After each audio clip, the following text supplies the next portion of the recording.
colonialism on other countries that are still occupied by the colonialist powers of European people and their descendants. In Canada, 30% of the population in prison is indigenous, and they make up 4% of the total population of Canada. In New Zealand, 50% of the population in prison is indigenous, yet they make up 16.5% of the total population. In Australia, 30% of the population in prison is indigenous, yet they make up only 3% of the total population. So what happened? Europeans, they came here, they went there, they killed people, they slaughtered them, and then they threw the rest of them in prisons. Is that what their job was? It's white tyranny. Simple. It's just because I'm trying to introduce black narratives to the subject of Zimbabwean suffering when all you want to do is talk about the white farmer appropriation. That's fine, my guy. You're entitled to your opinion. But you know what I think is so embarrassing for you is that I know that every single one of you motherfuckers was raised by a black woman, myself included, because the Rhodesian government made black people's chances of survival contingent on how well they could serve white families, and that's fucking disgusting for starters. But the fact that you want to undermine the pain and suffering of the people who literally fed, clothed, educated, and raised you is quite fucking disgusting. These are people who spent nearly a decade or longer raising your racist asses when they should have been home raising their own babies.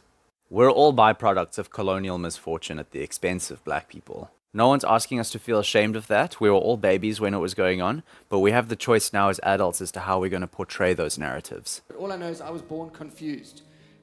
I was raised in a racist environment. Every rule, every nuance, everything told me that black people were dangerous and incompetent and evil. Then my parents went to work every day and left me alone with one. So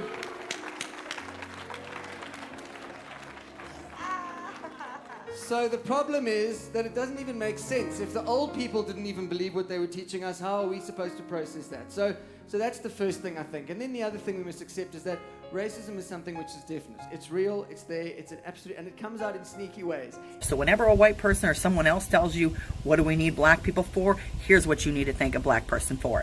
They invented paper, the alphabet, the airplane propeller, biscuit cutters, corn planters, cotton planters, horseshoes, image converters, radiation detectors, paints and stains, lotions and soaps, rocket catapults, heating furnaces, fountain pens, insect destroyer guns, sugar refinements, automatic gear shift, urinalysis machines, mailboxes, potato chips, pacemakers, suspenders, thermostats, touch-tone telephones, horse riding saddles, shoes, player piano, arms for record players, doorstops, doorknobs, photo print wash, photo embossing machine, toilets, furniture casters, guitars, golf tees, motors, thermo hair curlers, lanterns, gas burners, kitchen tables, bicycle frames, wrenches, eye protectors.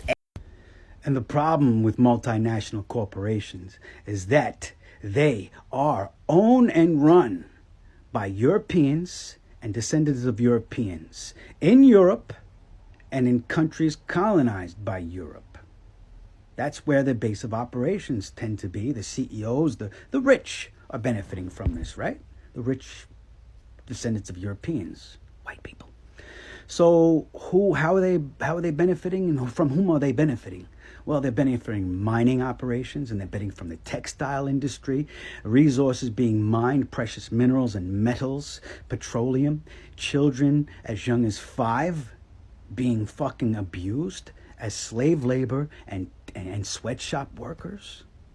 Men, women, and children of color globally being exploited by developed nations. This is the problem. Neocolonialism.